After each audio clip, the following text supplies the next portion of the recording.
Welcome to Muddy River News this week, furnished by Harvey's. I'm Bob Goff. Well, racing is returning to the Broadway Bull Ring this spring. We will have the roar of the engines.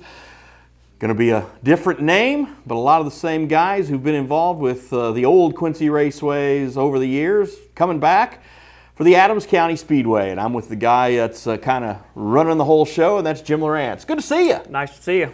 Well, you ready? Can we go racing now? Yeah, about 10 days we could. What are we waiting on? Dry weather. Really? Yeah. We've got most everything done. The dirt work's done. Got to replace 2 utility poles and trench, pits, electricity, and other than that, we could go racing. And you know, when you worked with Paul Holschlag to kind of get this going, you knew it was going to be a daunting task.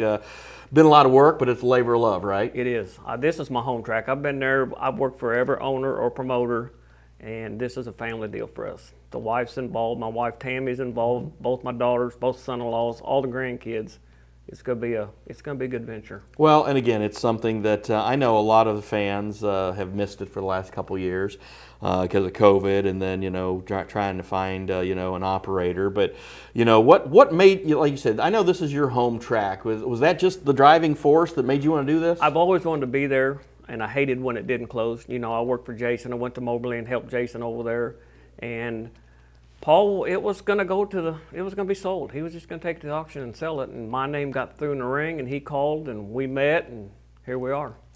And what changes are going to be made then? I mean, again, it's been 2 years, so how's the Adams County Speedway going to be different from Quincy Raceways? Well, we're going to go electronic scoring for one thing. We're going to put transponders on all the cars, which will make things a whole lot quicker. We are going to mix it up a little bit this year. We're going to add some, I don't know if you've seen the schedule or not, but we're going to put like some D2 midgets in there. We've got several big shows. It's going to be family-oriented, family deal. I mean, we're going to push family. The kids are heavily involved. We've got a kids club. The kids will be involved every night doing something. So it's going to be good. When you talk about the types of cars, I mean, I know the one thing that I've heard from drivers over the years, back when I was announcing 20-some years ago, but the biggest change has been the cost Yes. of running a car, the cost of racing. What can be done? And I know it's you have your own fixed costs as well, but how can drivers compete in an affordable manner these days? The late model, the weekly open deal, I think is a dying breed. We tried that at Moberly, and you only get 8 or 9, 10 at the most. The crate's more affordable, and with us doing a non-sanctioned crate that allows UMP crates, IMCA crates, the IMCA cars can run with a restrictor plate on them.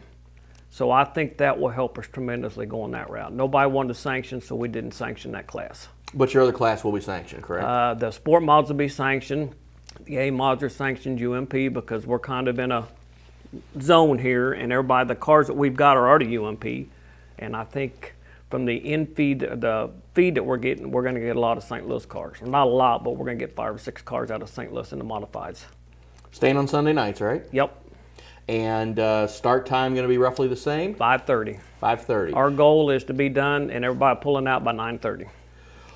It's a lofty goal. It is. It is. I spent some late nights up there once upon a time, and so did you. We're not going to mess around. We're shortening our heat races just a few laps. We're only going to start 18 cars in feature.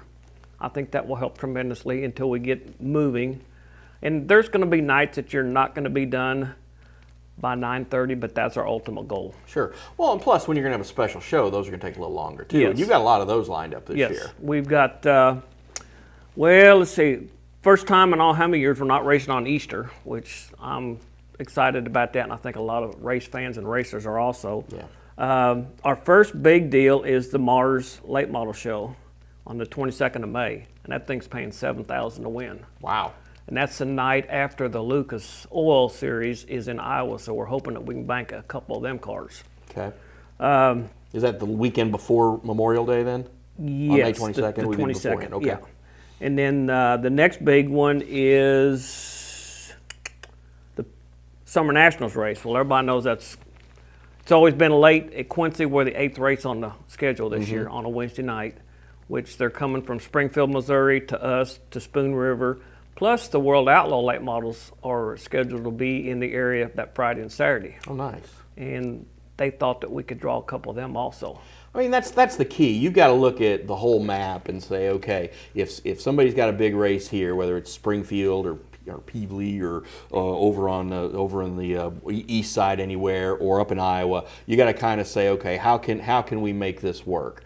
And I think the other thing with that is, again, with Sunday nights, you always had the run where Friday nights you'd be in Iowa, Saturday nights you'd be in Moberly, and then Sundays you'd be here. A lot of guys ran those circuits. A lot of guys ran 2 of those 3. So it's really important for you to kind of work and have a good partnership. You really don't compete with other tracks. Especially because you're on. Quincy's always been, Adams County Speedway is still going to keep that tradition of Sunday night racing, which has helped a lot. And you think, and that's kind of why you didn't want to mess with that, right? Yes. Well, if you remember years ago, we tried Saturday nights. Oh, I Quincy, remember. and we took a pretty big washing that year. I remember. And everybody said, "Are you going to change to Sunday or Saturday nights?" And I said, "No, we're going to stay on Sundays." And if we can't achieve our goal of getting done at 5 or 9:30. We'll adjust our start times or cut something out. I mean, we're going to figure a way to get it done, because I can remember Bob always preached, and I'm sure you remember it too, got to get these people in and get them out. Yep. And I talked to the World Outlaws director. I went to Jacksonville at the end of the year, and he said 3 to 3.5 hour window on a weekly show or you'll lose your crowds. Yeah. And that's what we're looking to do. So. And, of course, along with, the racing and the entertainment that the fans want, you got to have the good concessions, bringing all that back, I imagine. Oh, yeah. We're going to go to fountain soda. That's been a big deal. We're going to have draft beer and bottled beer. And then we're going to have a full concessions. My son-in-law takes care of that. We're going to do some special stuff, like one night we're going to offer, you're going to have your normal hamburgers, cheeseburger, fries, your old racetrack food, but then some nights we're going to throw in like some pork steaks or pork chops, or we're just going to kind of mix it up. I think that's always good to do something special. I mean, the same old stuff is good, and it goes, Steve's going to go out there and have his track burger and do all the stuff, but there's always good to mix it up a little bit, and, bringing in some other, barbecue or whatever. And now the special shows we'll probably bring in a food truck or two just to help accommodate things, because the Summer Nationals, I think, will be big, and I think the Mars will really be big, too. Yeah, and then we've got a lot of food trucks that have popped up around town, too, so I think that's a good way to kind of work with some of them and say, hey, come on in and help us out. I don't think you can go wrong there. So any 2-night shows? We're sticking everything to one night? No, we're going to basically, and if you look at the schedule in September 4th is going to be a topless night. It's kind of a cheater's night, and then we're only going to race twice in September after that, because after Labor Day, we just lose the crowd. You do. Yeah, that's always been the case. One thing I do want to hit on, the 18th of September is the Chad McCoy Memorial. That's my nephew that passed away unacceptably a couple of years ago. That's right. And that A-Mod show pays $45 to win. Wow. That's great. That's awfully nice. That's a good thing and a nice way to pay that tribute there. And then the 25th of September is the Sprint Invaders' second show, and that's their point race. Okay. So we're going to call it quits there unless some other things pop up. So. Well, I think when school kicks back in, that's always when the crowds drop, and I know it's guys want to run or whatever, but still, when you look at it, you still got to have butts in the seats to make all that happen. I think not racing on Easter is admirable, and also you got to kind of look around and see what the schedule is and what you're working with the other entertainment options. I don't believe you're racing on Fair Weekend this year, are you? No, we're taking off the fair race. We're taking off KC Barbecue weekend, and then we're taking off the weekend of the carts too. Okay. So again, I think that you gotta you want to bring in your people. You got your loyal diehards, and they're great, but you still got to have the special events and bring in you got your people who are going to be there in their same seat every week, all 20 plus weeks or what have you. But you're also going to have those folks who are going to say that's your once a monthers or your twice a summer people. Got to figure out a way to get them too. And let's face it, if it's going up against some major event, sometimes it's not going to happen. No, and we all know what them 3 events right there take your Sunday night crowd away because they've already spent their money on Fridays and Saturdays.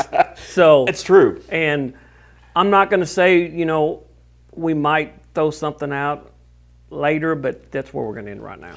Well, I think when you do you have I know you've got Steve Gratz is one of your right hand guys working on it. You talked about Tammy as well. What other folks do you have coming in to help out with the operations? Blake Dotson's going to be my race director. We worked together for several years at Quincy. Alan Motley is going to be my flagman. I've got two very reliable corner workers. One of them is Bob Hightower, remember that name? Oh, yeah, sure. Bob Hightower. Excellent. And then Jesse Van Alstine is going to be another corner worker. Okay. Rick Coates is Steve's right-hand man. I basically have been told not to get on a tractor or water truck, just do the administration stuff and the stuff on the pit sides, and Steve said they'll take care of everything else. Are the pits in good shape then? Yeah, it's all totally grass. I mean, there's no we got to do a little work on pit road, but that won't take but a day. We've seeded the whole infield behind the billboards. Hopefully that'll come up, and then we're going to do another seeding in the spring. We're going to get it back to the way it was, and Albert and them had it where it's green and cuts down on the dust, and hopefully we're not going to have anybody driving in there at all. So I'm going to ask a bad question. How are fuel costs?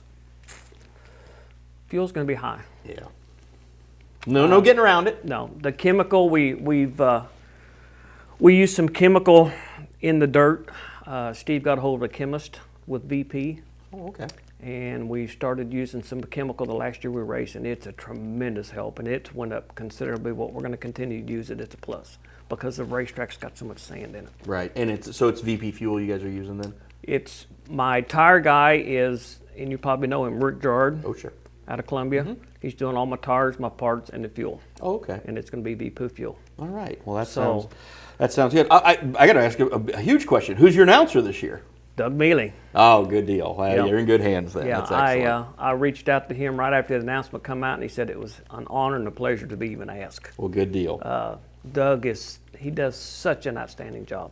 He doesn't miss anything, and he knows the racers. He's probably the second best announcer they've ever had out there of all time. In my opinion, yeah. He's one of the best dirt. He's just got the voice. Remember who you're talking to here. Yeah, Come on. I know. But I'm just kidding. Doug's, I liked it because I had friends and family out there, but I was not. Doug's some of these guys are gearheads. They're racers. They live it. They breathe it. I had a good time and wanted to have fun with the crowd, but these other guys really get into it. And yeah, Doug does excellent work. So originally he was going to do 3 nights, I think, but now it's probably just going to be Saturday and Sunday because Callaway's not going to open. Callaway's not open at all? No, they've canceled the whole 2022 Wow. season. But Moberly going to be open? Still in the works. Wow. Yeah. And then Friday night, Donaldson's still the draw Yeah. up there? Yeah. So, Yeah. okay. Now, is Burlington still or just Donaldson? Saturday night. Oh, Burlington Saturday Saturday night. night, Donaldson Friday, Burlington Saturday. So is that probably going to be a circuit some of these guys are going to run For the if they want to try the IMCs, Fort threes? Mods it will be, yeah. Okay. Yeah, that's where a lot of our B guys go, especially on Friday nights, and then some of them venture to Saturday nights. What's your car count looking at in your big classes? Any idea yet? No, I mean, the 4-cylinders I think is going to be big. We did sanction the 4-cylinders UMP, and we've got guys driving from 3 hours away to just get the UMP points. Okay. I've got a guy that's going to bring a B mod and a late model from over by Fairbury, Illinois. Said he lives 5 miles from Fairbury Speedway. Wow. And he's going to be with us every week.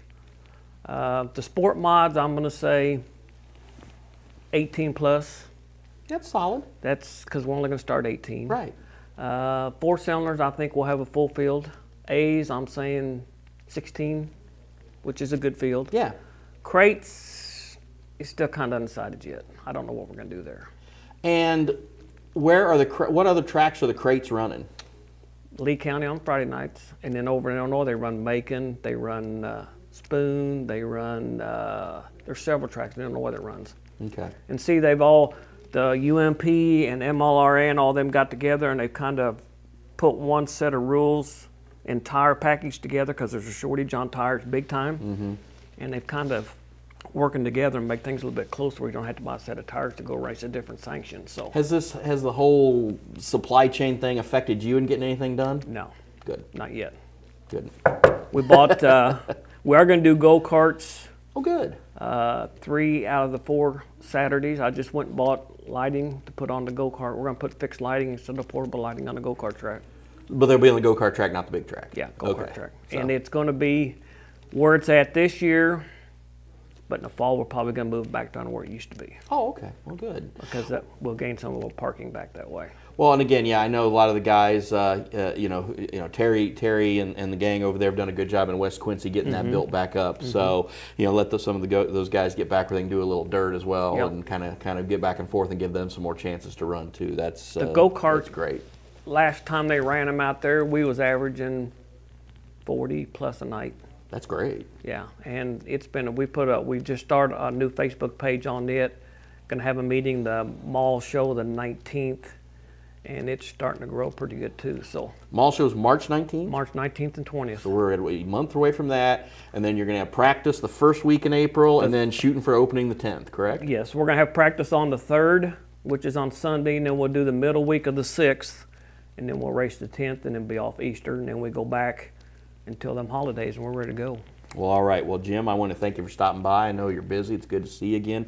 Best of luck, and I'll come out there and might have a Pepsi or two. So. Come on out anytime, my friend. You know where we're at. Appreciate it. That's all Jim right. Lieurance with Adams County Speedway. That's all we have for Muddy River News this week. I'm Bob Goff. Have a great week.